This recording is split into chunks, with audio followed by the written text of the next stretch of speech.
Eu não sei se as crianças vão sair agora, vão? Vão sair agora? As crianças vão sair agora. Eu quero compartilhar com os irmãos um versículo da palavra de Deus que eu já li no comecinho.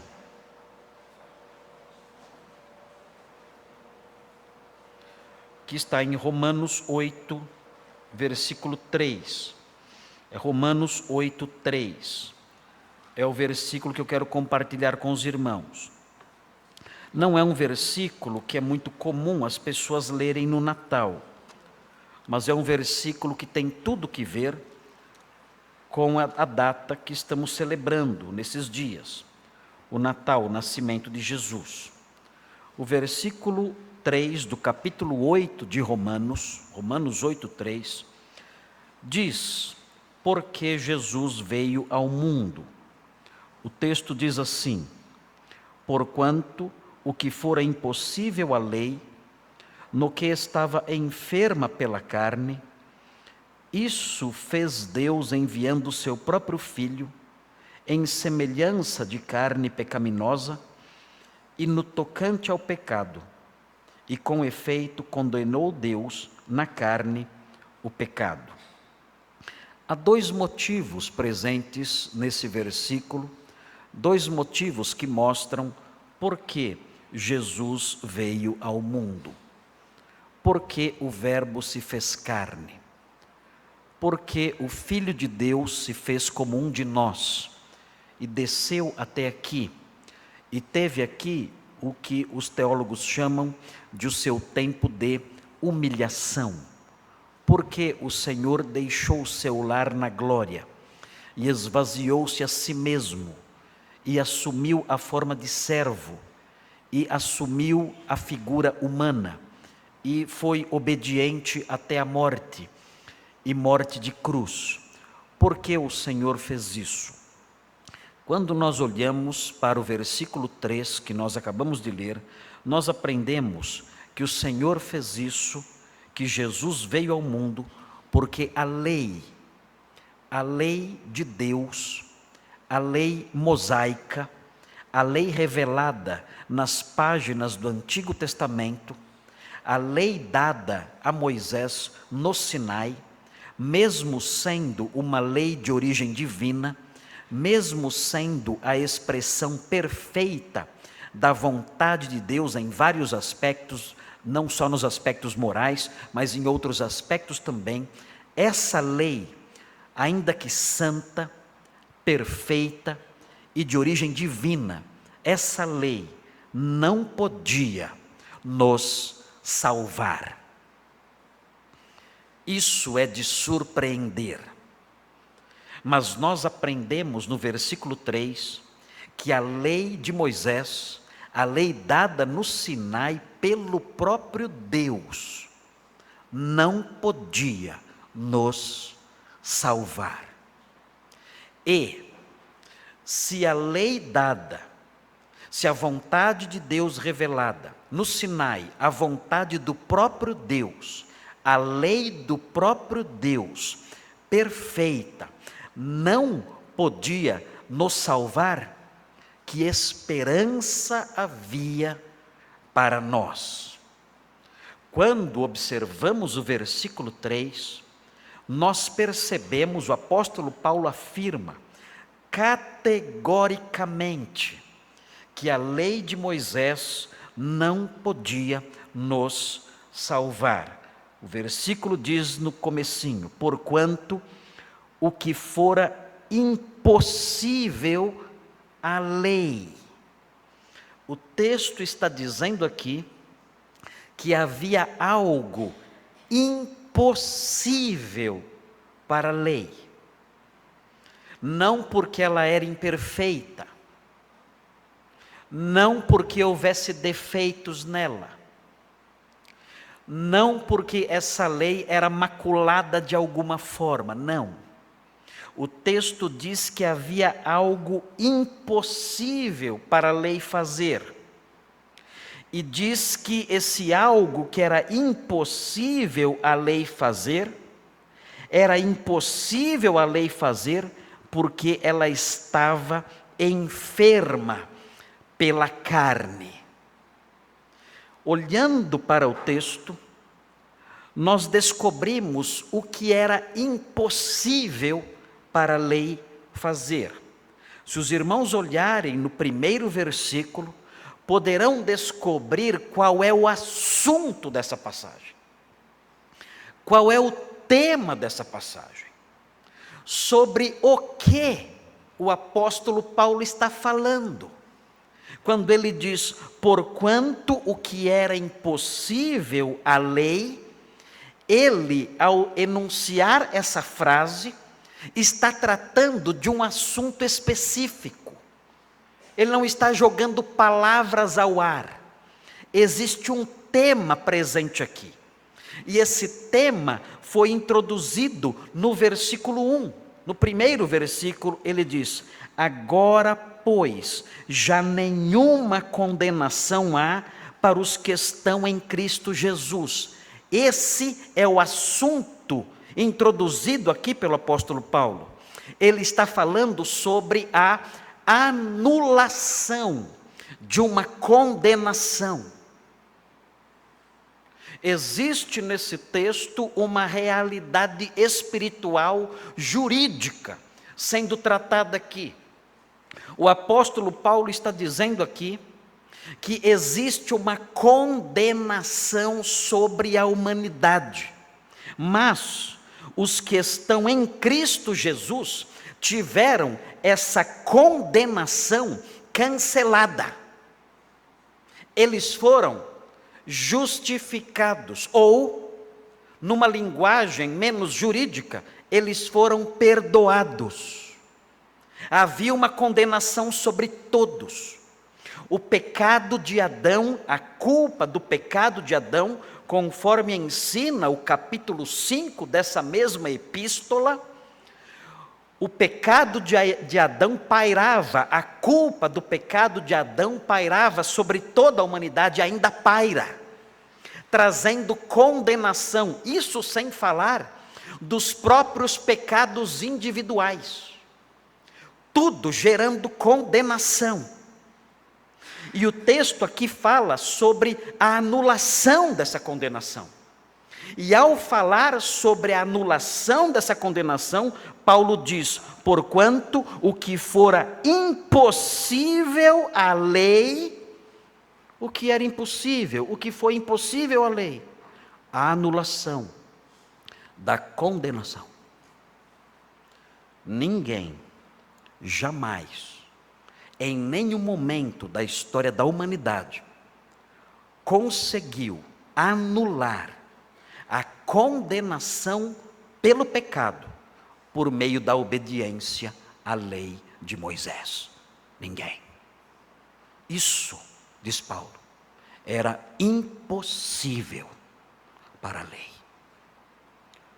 Quando nós olhamos o texto de Atos, os irmãos devem observar o texto de Atos, no capítulo 15, os irmãos devem ver, abram suas Bíblias em Atos, no capítulo 15, os irmãos vão se deparar com uma reunião, uma assembleia de crentes judeus. Esses crentes judeus estão debatendo, de acordo aqui com a história narrada em Atos 15, vejam aí na sua Bíblia, Atos 15, esses crentes judeus estão debatendo acerca da necessidade de cumprir a lei para obter o perdão de Deus. Naqueles dias, quando essa discussão aconteceu, foi o primeiro concílio da igreja. Naqueles dias, quando essa discussão aconteceu, alguns cristãos de origem, que estavam relacionados originalmente à seita dos fariseus, entendiam que os cristãos, os novos convertidos de outras nações que não israelitas, deviam guardar a lei para obter o perdão. Então, nós aprendemos aqui nesse texto como a igreja antiga tratou com essa questão. Vejam o que diz o texto aqui.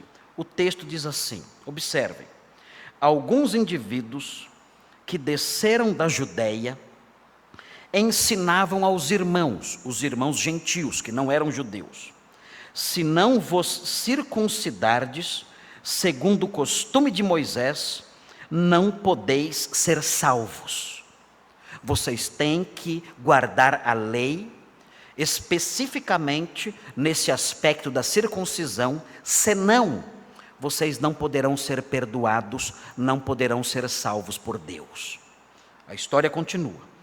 Tendo havido da parte de Paulo e Barnabé contenda e não pequena discussão com eles, resolveram que esses dois e alguns outros dentre eles subissem a Jerusalém aos apóstolos e presbíteros com respeito a esta questão. Enviados, pois, e até certo ponto acompanhados pela igreja, atravessaram as províncias da Fenícia e Samaria e, narrando a conversão dos gentios, causaram grande alegria a todos os irmãos. Mas eles vão chegar agora em Jerusalém, onde havia lá os judeus, que criam que era necessário guardar a lei para serem salvos.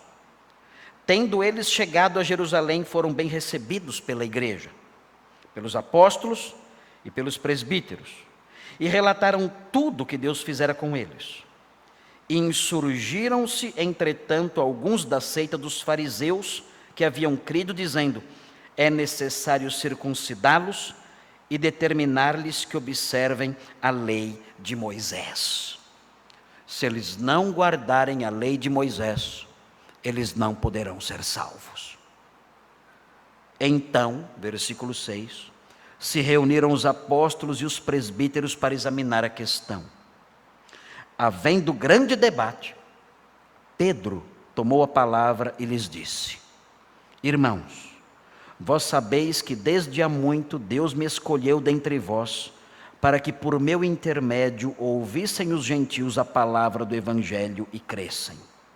Ora, Deus, que conhece os corações, lhes deu testemunho, concedendo o Espírito Santo a eles, como também a nós nos concedera. E não estabeleceu distinção alguma entre nós e eles, purificando-lhes pela fé o coração. E aí no versículo 10, Pedro mostra uma percepção teológica ligada a esse ponto. Ele diz: agora, pois, por que tentais a Deus, pondo sobre a serviço dos discípulos um jugo, é o jugo da lei, é o peso da lei, um jugo que nem nossos pais puderam suportar, nem nós. Ele está dizendo, nem nossos pais conseguiram guardar a lei, nem nós conseguimos guardar a lei. Por que vocês querem colocar esse jugo sobre os gentios? E ele termina no versículo 11: mas cremos que fomos salvos pela graça do Senhor Jesus, como também aqueles o foram. Ele diz, nós somos salvos não porque obedecemos à lei, porque a lei não consegue nos salvar. E porque a lei não consegue nos salvar? O texto que estamos olhando de Romanos 8,3 diz que a lei estava enferma, doente, fraca, por causa da nossa carne. O problema não era na lei, o problema era em nós. Nós somos tão pecadores, a nossa carne, aqui no texto a palavra carne significa natureza pecaminosa, a inclinação para o pecado. Nós temos uma natureza pecaminosa, tão corrompida, que a lei, quando entra em contato conosco, o que ela faz é, em vez de nos induzir à santidade, ela nos induz à desobediência. Ela faz o contrário. Ela é perfeita, ela é santa, ela é justa, ela é boa. Mas o apóstolo Paulo ensina que por causa da nossa corrupção, por causa da maldade da nossa carne, quando nós nos colocamos diante da lei, em vez dela nos estimular à obediência, à santidade e à piedade, ela acaba gerando o efeito oposto. Ela diz: não cobiçarás. Quando ela diz isso, ela desperta em mim um desejo, por causa da minha maldade. Ela desperta em mim um desejo. Que desejo? O desejo de cobiçar.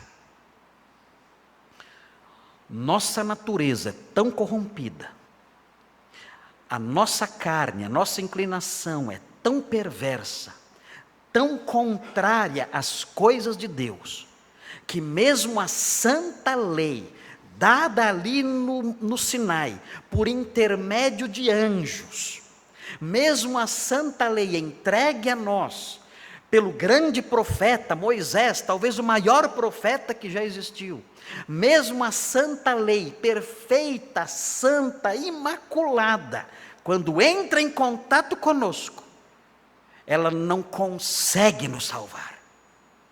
Isso é impossível, a lei. Ela perde a sua força, ela adoece, ela mirra, ela se enfraquece, porque ela acaba por incentivar ainda mais em nós a maldade. É impossível que ela nos salve. E isso faz com que nós fiquemos numa situação terrível. Porque se nem a lei dada por Deus é capaz de nos salvar, o que diremos das nossas próprias leis que nós inventamos, criando aí o que achamos ser certo ou o que achamos ser errado? Que diremos das leis inventadas pelas igrejas? Preceitos de homens apenas. Que diremos das leis inventadas pelas seitas? Não pode isto, não pode aquilo, não pode comer isto, não pode fazer isso tal dia da semana, não pode usar essa roupa, não pode usar barba, não pode cabelo curto, não pode cabelo comprido. Que diremos dessas bobagens? Se a própria lei de Deus não pode nos salvar, que diremos das leis tolas, vazias, sem fundamento nenhum, inventadas por homens perversos? Que diremos dessas leis? Que poderes elas podem ter? Que poder elas podem ter para nos ajudar em alguma coisa? Absolutamente nenhum. E quanto às nossas leis pessoais, as nossas invenções, o que nós achamos que é certo, o que nós achamos que não é certo, em que essas coisas nos ajudam para a nossa salvação? Nos ajudam? Em nada. Por que então Jesus veio ao mundo? Jesus veio ao mundo porque a lei não podia nos salvar.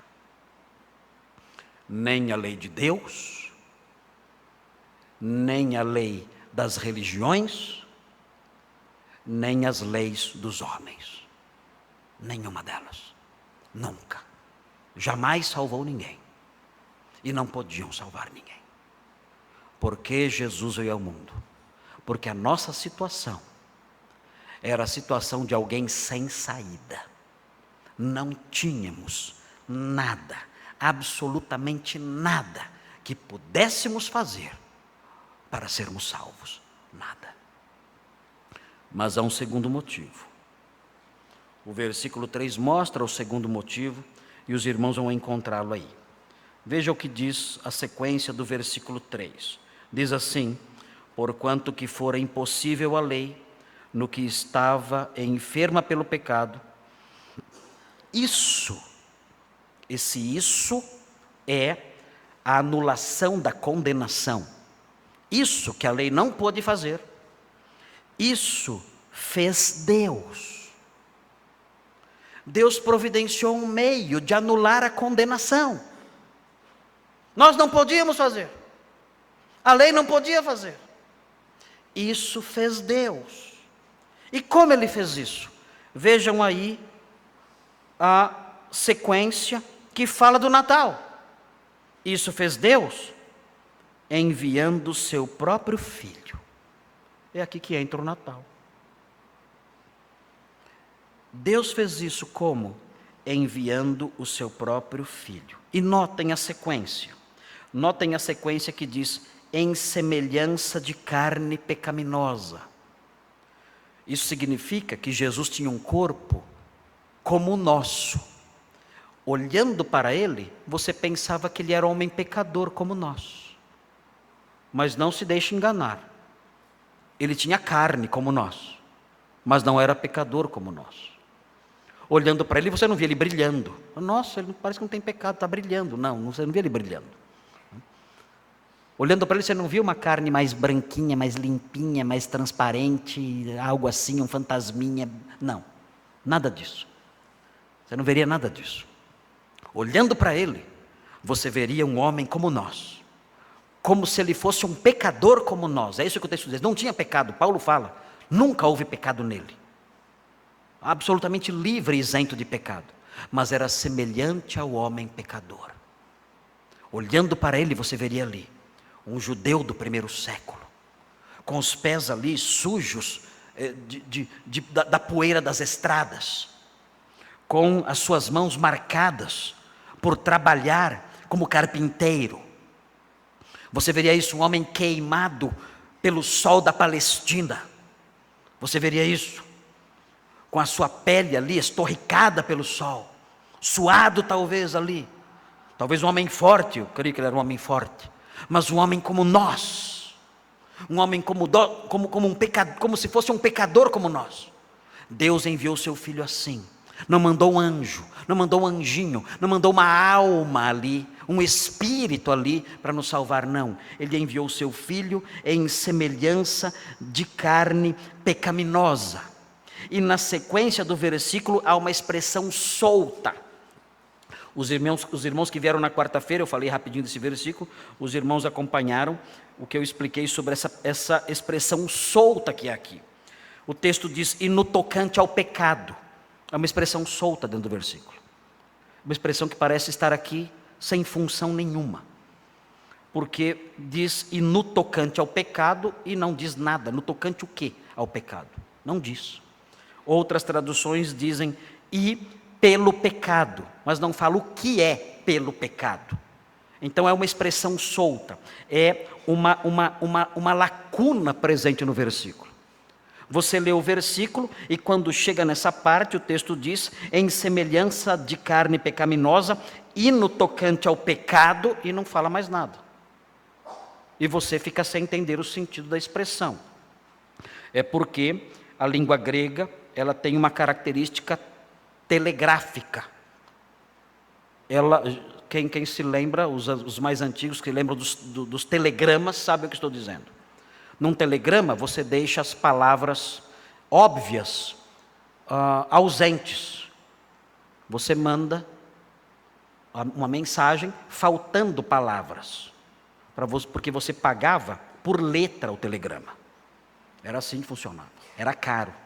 Então quem queria mandar um telegrama tinha que mandar pagando por letra. Inclusive o ponto, você pagava 2 letras, que era PT. Desculpe falar essa palavra aqui. E se fosse vírgula, você colocava VG. Você pagava 2 letras para mandar um telegrama colocando vírgula e ponto. Então as mensagens eram assim, repletas de lacunas. Então você tinha que dizer alguma mensagem, você dizia, mamãe doente, PT. Não colocava mamãe está doente. E completava ali a sua mensagem, venha logo. E não completava mais nada, para ser bem direto no assunto e transmitir a mensagem com o menor número de palavras possível. A língua grega, ela é um pouco telegráfica. Ela deixa palavras de fora, para que nós completemos o sentido da frase, usando o nosso raciocínio lógico, considerando o contexto do versículo e tudo mais. Então, quando o texto diz que Deus enviou o seu Filho em semelhança de carne pecaminosa, e no tocante ao pecado, é bem provável que o apóstolo Paulo esteja dizendo assim, em semelhança de carne pecaminosa, como sacrifício referente ao pecado. em semelhança de carne pecaminosa, como sacrifício pelo pecado. Pode ser esse o sentido presente aqui, esse parece ser o sentido mais óbvio. Algumas traduções, se eu não me engano, a NVI, completaram dessa forma, e parece que esse é o caminho correto. E colocaram aí, em semelhança de carne pecaminosa, como sacrifício pelo pecado, alguma coisa assim, ou como oferta pelo pecado. Parece essa ser a maneira certa de completar essa lacuna presente no versículo aqui, lacuna que o próprio apóstolo Paulo deixou no texto original. E prossegue depois de dizer isso: Deus enviou o seu Filho como sacrifício pelo pecado e com efeito, ou seja, de fato, ele condenou na carne, e aqui é na carne de Cristo, ele condenou o pecado, porque Cristo veio ao mundo, porque Cristo teve que vir ao mundo, porque o pecado tinha que ser punido. Ele veio ao mundo, de acordo com esse versículo, porque a lei não podia nos salvar. E ele veio ao mundo porque o pecado tinha que ser punido. E quando ele veio aqui então, ele assumiu a nossa humanidade, para que o nosso pecado pudesse ser punido na carne dele. Por isso ele veio aqui. Porque Cristo sofreu tanto, porque ele foi açoitado, traspassado, ferido, morto. Porque ele teve que passar por tudo isso? Porque o pecado tinha que ser punido na carne. Não havia outro jeito. O nosso pecado é um pecado presente em nós, na nossa carne enferma, na nossa carne pecaminosa. Ele veio em semelhança de carne pecaminosa, e ele foi punido em sua carne pelos nossos pecados. Por isso ele teve que sofrer tanto, para que pudesse ser punido pelos pecados. Eu recentemente vi um versículo da Bíblia ser muito mal usado por uma política aqui do Brasil. O nome dela é Benedita da Silva. E ela estava defendendo a luta armada, dizendo que os valores da esquerda e as ideologias marxistas deveriam ser impostos pela força e pela violência, pela luta armada, ela dizia. Ela dizia o seguinte: eu tenho base bíblica para isso. Uau! Isso eu tenho que ouvir, né? Isso eu tenho que escutar. Qual é a base bíblica para a Benedita da Silva pegar em armas e lutar pelos valores da esquerda no nosso país? Ela disse o seguinte: a base bíblica é a seguinte: sem derramamento de sangue não há redenção.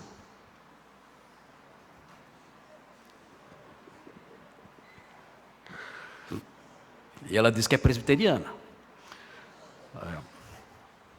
Se ela estivesse lidando com alguma promessa sobre o reino no Antigo Testamento, eu até não ia me assustar tanto, né?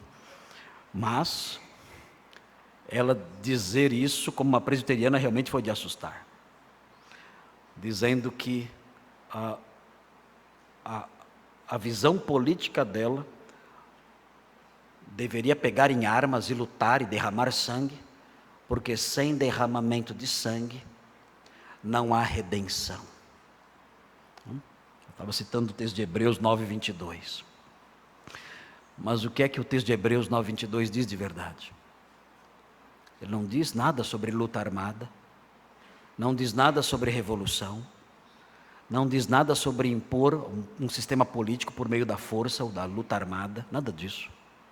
O texto de Hebreus 9:22 diz que sem derramamento de sangue não há remissão de pecados. E ao falar sobre derramamento de sangue, estava falando sobre o sacrifício de um cordeiro no altar de Deus.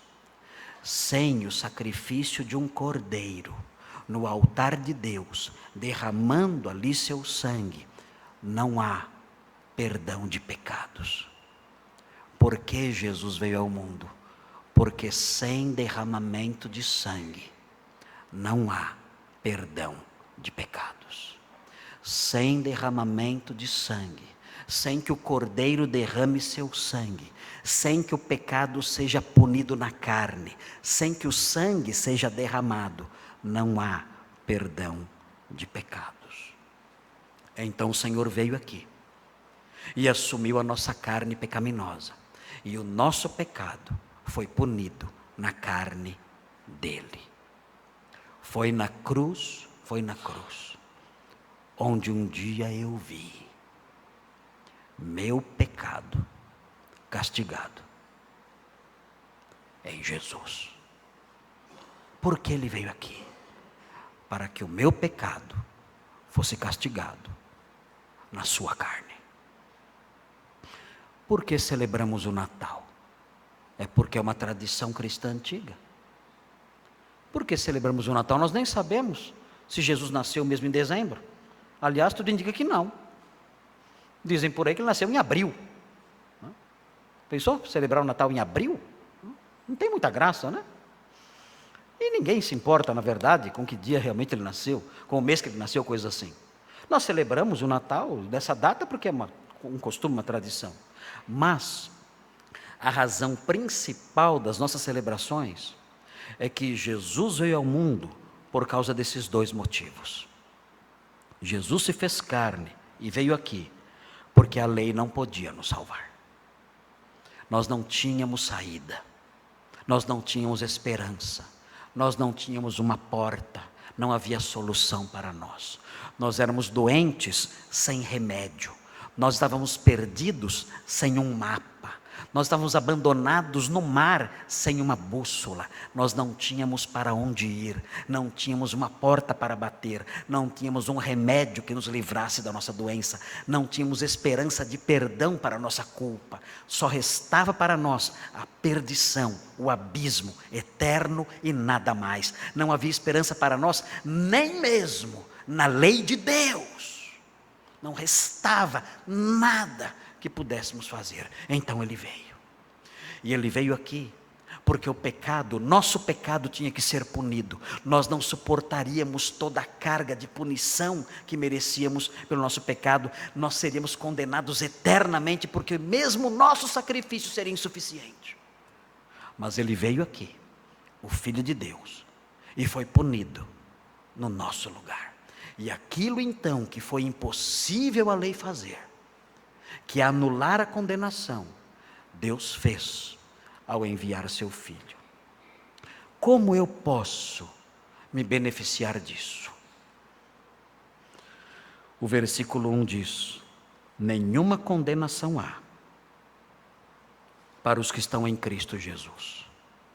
Para eu me beneficiar da dádiva preciosa do Natal, eu tenho que estar em Cristo Jesus.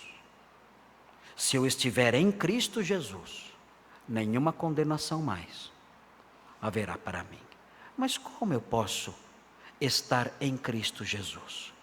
O Novo Testamento ensina que nós temos que crer nele e depositar nele apenas a nossa confiança de salvação, e nada mais. Ah, mas eu não tenho que dar o dízimo? Não. Mas eu não tenho que guardar o sábado? Não. Mas eu não tenho que parar de comer isso ou comer aquilo? Não. Eu não tenho que obedecer as normas, os 10 mandamentos ali certinho, rigorosamente? Não. Eu não tenho que, as regras da igreja? Não. Não. Não. Não. Nada disso é capaz de salvar você. Você tem que apenas crer no Redentor, se aproximar dele e dizer: Senhor, eu estou perdido, não há remédio para mim, nem a sua lei tem força para me salvar, mas o Senhor enviou o seu Filho, e ele foi punido ali pelos meus pecados. Eu quero pedir que o Senhor me perdoe e me receba. Eu quero receber os benefícios do Natal. Eu quero receber os benefícios da morte de Jesus. Eu quero ser um servo dele, um crente nele. Alguém beneficiado pelo seu sacrifício, por sua morte, por sua obra na cruz do Calvário. E crendo nele, o Senhor removerá toda condenação e fará de você uma nova criatura. E o Espírito Santo passará a habitar em você e dará a você uma vida nova. Por isso Jesus veio ao mundo, para possibilitar esses benefícios. Quem crê nele tem a vida eterna. Quem não crê, não há esperança nenhuma mais. Quem não crê, vai tentar se salvar por outros meios. Eu tentarei ser um bom homem. Eu tentarei ser uma pessoa melhor. Eu tentarei seguir certas normas éticas e certas orientações religiosas e certos padrões que eu conheço por aí, que meus pais me deixaram, ou que eu aprendi na minha infância. Enfim, eu vou tentar ser melhor. Lamento muito. Nenhuma norma, nenhuma lei, nenhum sistema, nem mesmo a lei divina pode salvar você. Só existe uma saída, uma só. E o Senhor a providenciou em Cristo. Receba-o. Sem isso, não há nenhuma outra porta. Vamos orar. Senhor Deus, obrigado por esse versículo que mostra a única saída para o perdão, o único acesso ao perdão. Nós aprendemos que nem mesmo a lei mosaica pode nos salvar, mas o Senhor enviou o seu Filho, a única porta, o único caminho. Ajuda-nos, ó Deus, e faça com que cada um aqui, e cada um que está em casa ouvindo essas palavras, e cada um que vai ouvir essas palavras futuramente, por meio das transmissões e gravações, faça com que cada um que ouvir se aproxime do Senhor Jesus Cristo e o receba em sua vida, para participar dos benefícios da sua encarnação e da sua morte e ressurreição. É em nome dele que pedimos essas coisas. Amém.